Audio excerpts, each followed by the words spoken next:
Welcome to Pindar Poetry. We hope you learned something new. Start by priming so the metallic pigment sticks. You want a tacky, not greasy base. Apply concealer to correct discoloration, then lightly dust powder where creasing forms. Once done, decide tool, fingertip for impact, small flat brush for precision. Tap product off the applicator if there's excess, press it into the lid rather than wiping. Make sure edges stay controlled so shimmer won't migrate. You're setting foundation for an even, long-lasting metallic finish. Now you build color and shape. Press the first thin layer into the center of the lid, then add more in 1 to 2 small passes for depth.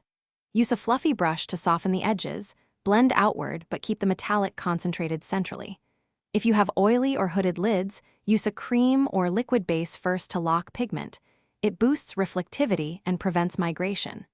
Make sure to check both eyes in different light, adjusting symmetry and intensity as you go. Finish by defining the crease with a matte shade to frame the metallic and create contrast, then add a highlight to the inner corner if desired.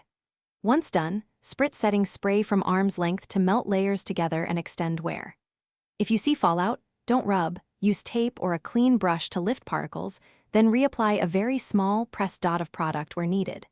And if the shimmer looks patchy, press another thin layer rather than brushing. It evens the shine. Thanks for watching. Consider subscribing if we helped you.